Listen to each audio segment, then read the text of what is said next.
from the heart of rural France. This is the Keto Woman podcast, brought to you by me.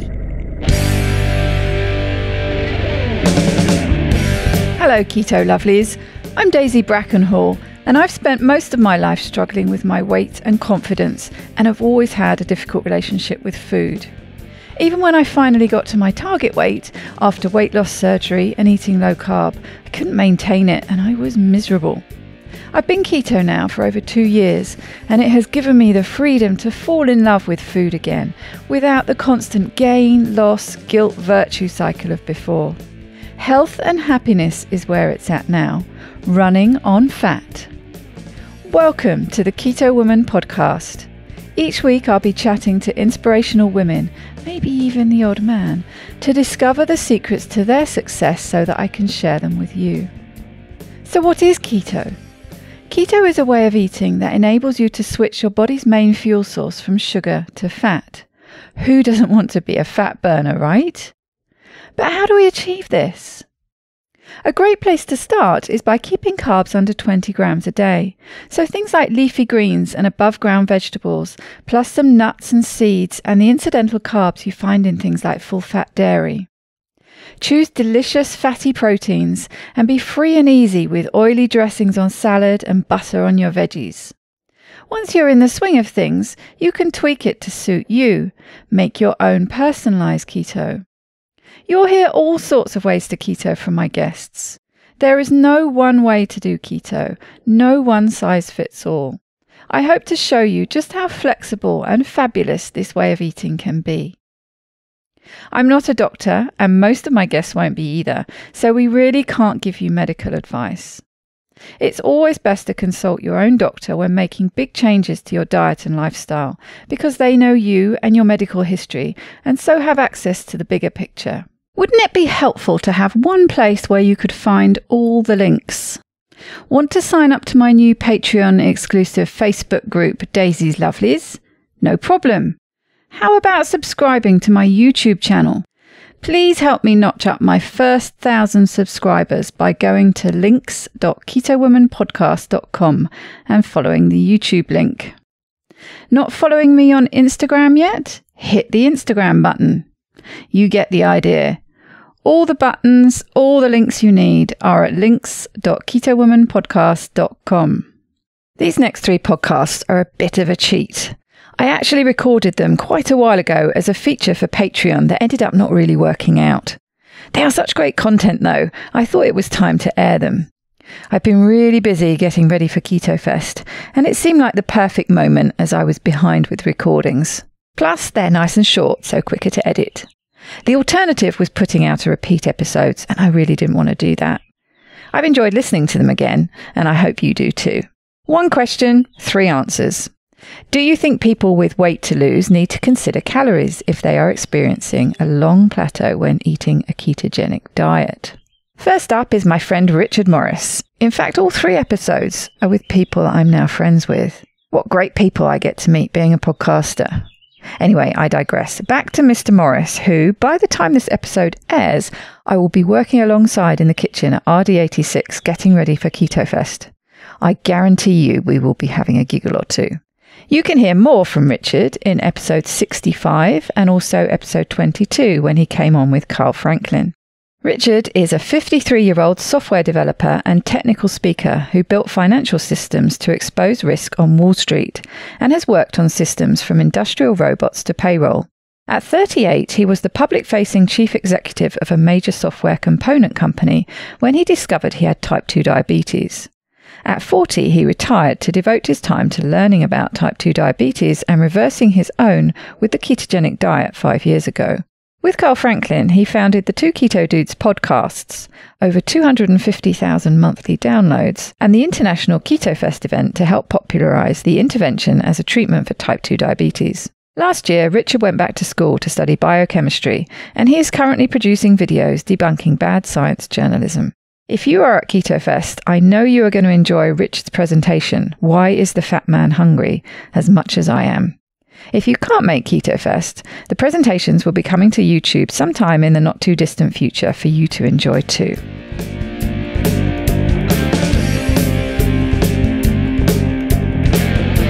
You're going to love this. Okay. We've actually touched on it in the recording today.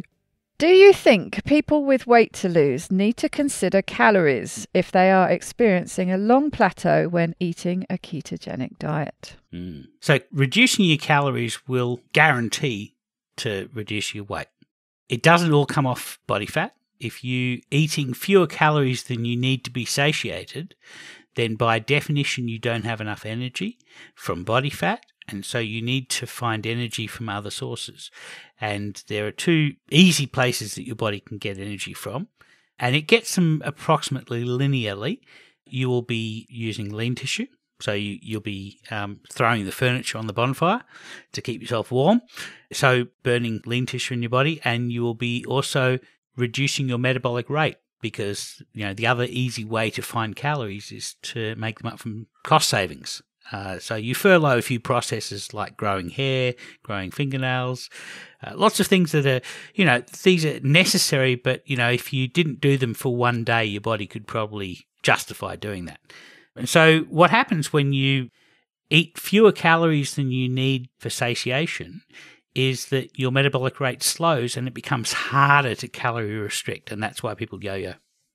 So, yeah, definitely having less calories will definitely reduce your weight. It's probably not the best way to do it, though. Exactly. And for women, something that often gets turned off is menstruation, of course. Oh, sure. Fertility, yeah. I remember somebody talking a while ago, they say, your body's very clever and it doesn't think this is a healthy environment in which you should get pregnant. So it's going to turn off menstruation so that you can't get pregnant. It turns off fertility in men and women. It'll turn off your sex drive as well. That's a big old warning sign. Yeah. It'll lower your testosterone if you're a man, and it'll turn off your sex drive. Yeah. We don't want you to reproduce, thanks. You're not healthy. Yeah. Yeah, exactly. Yeah, there's definitely lots of cost savings that can be made. I mean, people can lose sort of 400 to 800 calories a day in metabolic rate drop just by putting pressure on the caloric intake. And the body fat can only release energy at a certain rate. It's roughly 31.5 calories per pound of body fat per day. And so when you have a caloric restriction that is so great that it puts pressure on that, and you can no longer be getting the energy from body fat for one reason or another, then, you're going to get it from these other places. I've heard you talking about this before, about how the fat person literally can't access that fat. Because you hear people saying, don't you? No, don't eat high fat, and you should be eating less fat if you're trying to lose weight. You should be eating the fat on your body instead. Mm-hmm. Yeah. But there's only a certain point that's going to work to, isn't it? It's not just this absolute sliding scale where you can minimize the fat you eat right down to a really, really low percentage and automatically dial that percentage up to be taking it off your body instead. It doesn't work like that. No, thin people can't fast. You'll find that a lot of people who are quote-unquote healthy and shirtless on Facebook are not able to fast for more than a day. And the reason why is because once they've gone through all of the energy in their lipoproteins, they have no energy coming in because they have no ability to supplement their daily energy intakes from body fat. So yeah, that's certainly the case. But there are other reasons why you won't be able to use fat. So I'm roughly, I have 20 kilos of body fat, so roughly 44 pounds. So I can produce about 1,275 calories per day. So that's not too bad. I mean, 1,200 calorie day, that's not too bad. So I can fast for as long as I want. But somebody who has, let's say somebody who has 10 pounds of body fat on their body, they can only produce 300 calories, 315 calories they can produce per day. That's not enough energy to be able to run your day. So that person is now going to be reducing their metabolic rate as much as they can. So they'll go from a metabolic rate of 3,000 down to a metabolic rate of maybe 1,200. And then how do they make the extra savings? They start burning lean tissue. So, that's a really bad situation to be in. The other reason that you might not be able to use body fat is if insulin is high. There are people who, even though they've lost a lot of, 80, 70 pounds of body fat, they still have high levels of fasted insulin. Insulin has an effect, two effects when it comes to getting energy from storage into use. The first is that insulin will basically tell your fat cells, we're going to concentrate on glucose now. So I want you to hoover up all of the lipids, all of the energy in circulation. I want you to get all of the fats out of circulation and store them. And I want you to pull as much glucose as you can also out of storage, because we're focusing on glucose. So that's the signal that insulin gives the fat cell.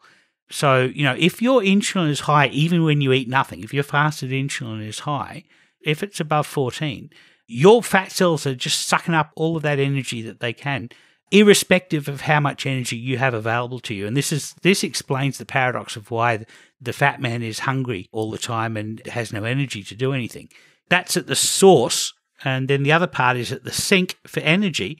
Insulin will prevent you from being able to get fatty acids into your mitochondria to be used for energy. And there's a bunch of ways that happens, but in a type 2 diabetic, in somebody who's hyperinsulinemic, they could have a 50-fold inhibition over a normal person in terms of getting fat from circulation into their mitochondria to be burned. This is part of the reason why people who are hyperinsulinemic have really high triglycerides, because they can't use fat for energy. It just pulls in their circulation. They can no longer store it in their body fat because their body fat is full to capacity, but they're not burning it. As soon as you drop insulin enough that they can burn their body fat, or burn the fatty acids that are pulling in their circulation, all of a sudden their triglycerides drop. So if your insulin is high, that may be impacting how fast or the rate that you can burn fatty acids. And so these are all factors that people think, if I've got 10 pounds of body fat on me, that's roughly about 3,500 calories per pound of body fat. So I've got 30,000 calories. I need to go do 30,000 calories of exercise, and then I'll have 0 pounds of body fat on me. It doesn't work that way. It's a very complicated picture. So just how insulin sensitive or resistant you are, is that going to impact then how much you can pull from your body fat? So for someone like me who basically I was twice my weight, so I had 140 odd pounds of excess body weight. I wasn't insulin resistant. I've always stayed quite insulin sensitive. My blood markers were always quite good. Does that mean that, and maybe that was why something like a very highly restrictive procedure like the gastric sleeve would work well? Would I be the kind of person who could pull more from my body fat? So hyperinsulinemia goes hand in hand with insulin resistance. Hyperinsulinemia just means you have high insulin. And you have high insulin, there's an argument over whether high insulin causes insulin resistance or insulin resistance causes high insulin. My attitude is that it doesn't really matter. They both affect each other and they both contribute to each other. And once you get started on this, it's sort of a Jacob's ladder. It just never stops.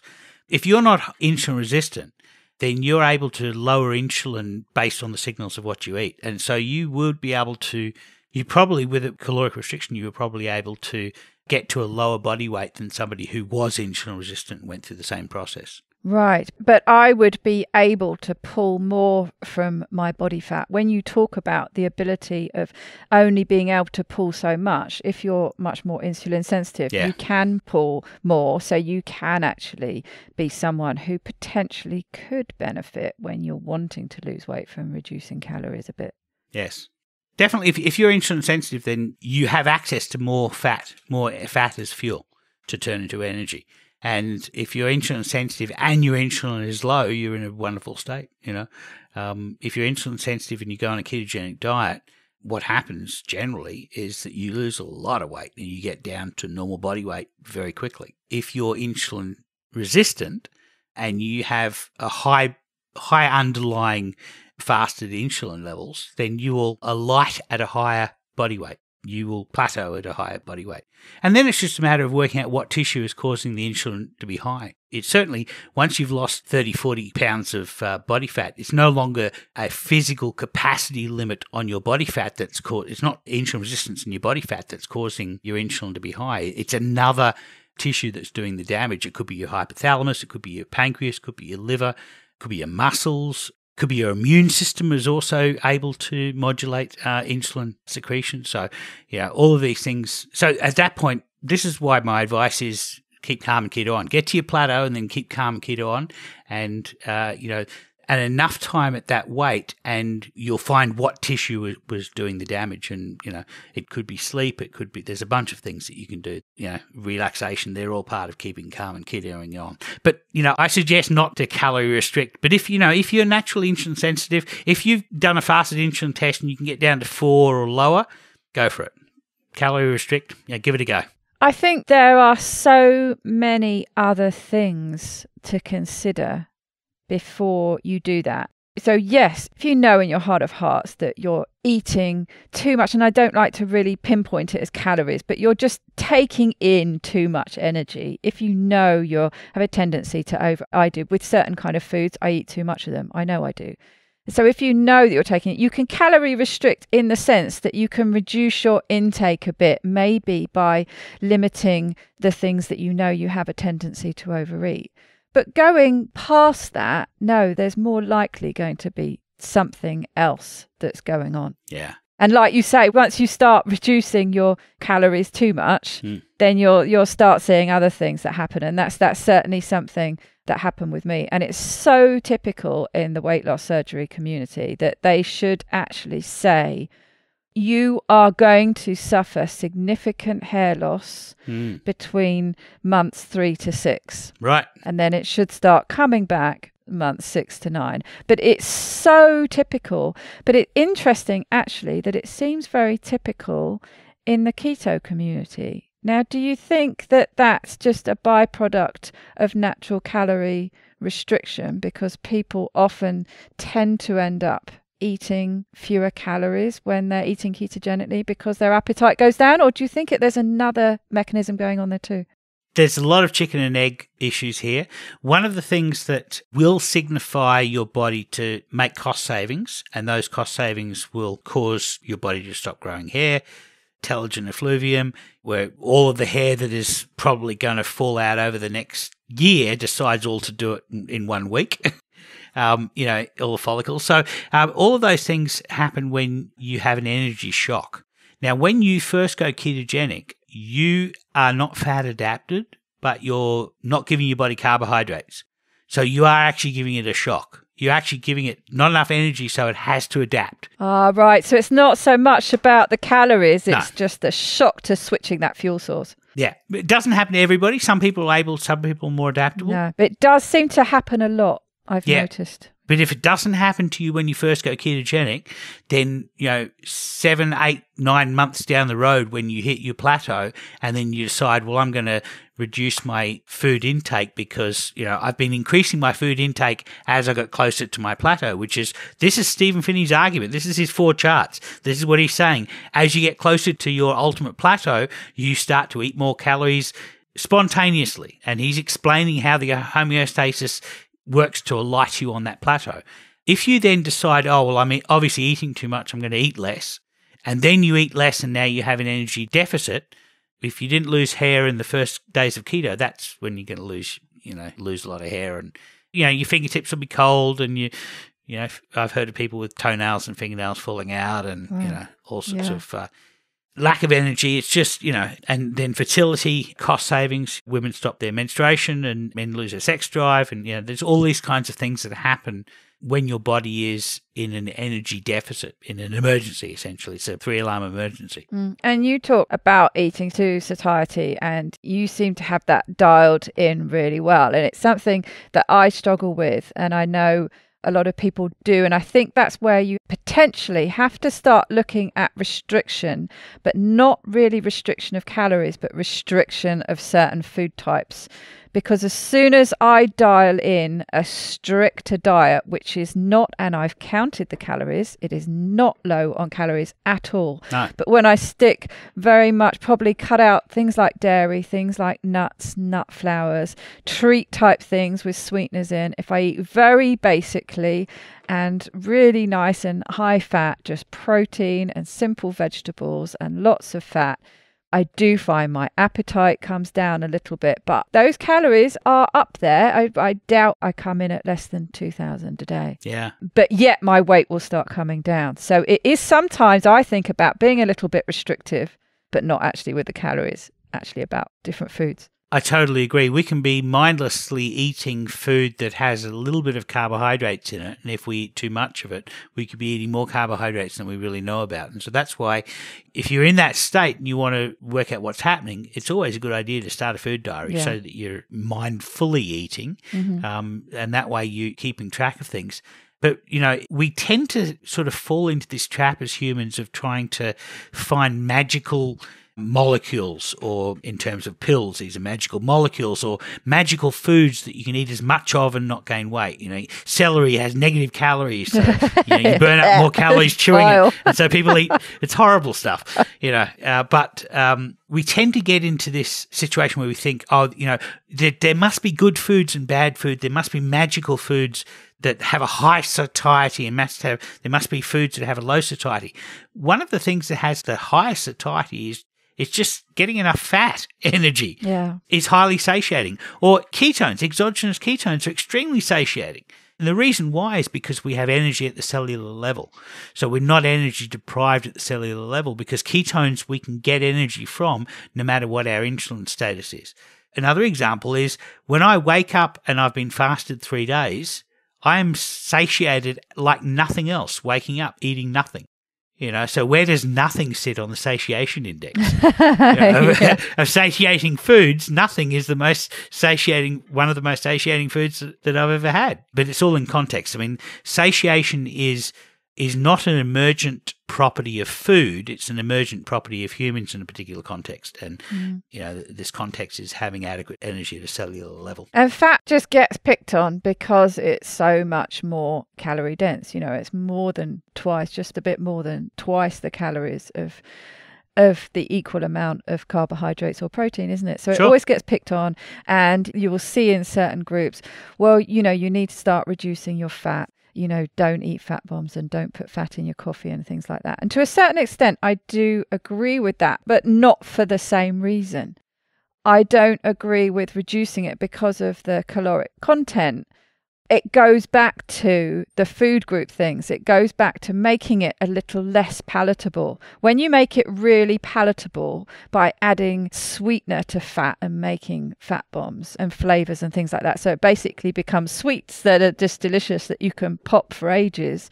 If you just give somebody a lump of butter, and also actually to a certain extent putting it in a drink, it goes down in a different way. Yeah, liquid calories have a different mechanism for satiation. Yeah, exactly. But eating fat when it's attached to a pork chop, or, eating lumps of butter, you literally can't do. It's not that palatable, is it? I mean, it's palatable, it's delicious, but it's not palatable in the same way as when you've turned it into a sweet. You'd be surprised. There's a lot of people on the internet who think that there's a whole bunch of people out there drinking pure butter.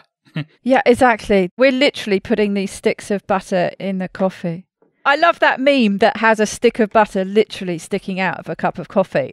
And the first thing that I think when I look at that is, well, that's not a hot cup of coffee, or the stick of butter would be. Exactly. I like adding butter to vegetables. I follow Sarah Halberg's principle of never eating vegetables without some fat. Yes, making them palatable. Yeah, but, I don't eat a lot of butter. Although I did have hollandaise today. I made myself some Protein Bread Company pancakes, and I made little pikelets. So pikelets are about sort of like English muffin sized. Yeah, they're like squished crumpets, aren't they, pikelets? Exactly. And I had 2 of them for dinner. One had ham, a poached egg, and hollandaise. That was an eggs Benny. And the other one had spinach and salmon, poached salmon, and a poached egg and hollandaise as well. So nice. That was eggs Florentine. Eggs Florentine with what's it called when the salmon's on it? It's not a Royale or something? I think it's eggs Florentine. Oh, it might be Royale, yeah, because it's spinach. When the salmon's on there. Florentine is the spinach, but I'm not sure what it is when it's the salmon. I do eat a lot of butter, I have to say. I do eat a lot of butter. I love it in my scrambled eggs. I slather it on vegetables. But yes, it's all about the context for me. It's what you're mixing it with. Absolutely. I was intrigued, actually. I will let you go in a minute. That lupin flour.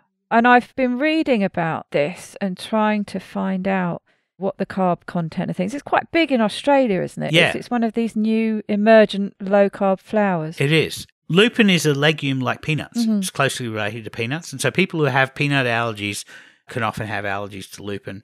But lupin is a flour that's used in the protein bread pancakes I was talking about. And there are 3 varieties. There's a European variety that's been a French variety that's been eaten for thousands of years. And there's a South American variety as well. And then there's an Australian variety, a sweet lupin. It doesn't actually have sugar in it. It's just called sweet because of the flours. But anyway, and the Australian variety, it's slightly less allergenic. Australia has really high peanut allergies. We have more peanut allergies amongst kids than almost anywhere in the world. Yeah.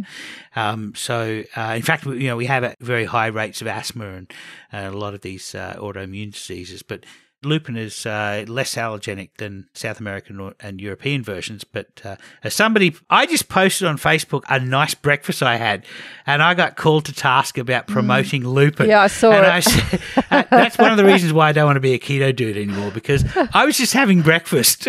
I wasn't promoting lupin, and I don't have a problem myself with allergies. And so, anyway, it was a delicious breakfast. It's reminded me, actually, I do have a jar. It cropped up in Lidl. It was Spanish week, so presumably they're Spanish lupins, but not the flour, but the actual lupins in a jar. I used to love tuna and butter bean salad. Ooh, and so nice. I'm envisaging making a similar thing with these lupin beans because they do seem to be very low in carbs. And I don't know what they taste like. They might taste disgusting, but I must crack open the jar and see what they're like. So I'm in the process of making some ham stock from all the ham we had left over from Christmas, and I'm going to use French blue lentils with that to make a ham and split pea soup using French lentils. French blue lentils? Yeah. What are they? So not pre lentils then? What are blue lentils? I don't know. They're just the lowest calorie legume that I can find. Ah, interesting. They're quite low in, actually not low in calories, low in carbohydrates. Oh, I'd be interested to know. I've never heard of them, considering I'm in France. Pre lentils are the things that normally crop up. Yeah. But blue lentils, right? I should be straight on Google now. Because I do like to have, those things occasionally. They're the kind of things, before I started keto, when I was more moderate carb, I would have a few things like quinoa and lentils and things like that. I do potentially like to have them occasionally. Right. Well, thank you very much. Fabulous having this extra bit. You're welcome, Daisy. It's a pleasure as always.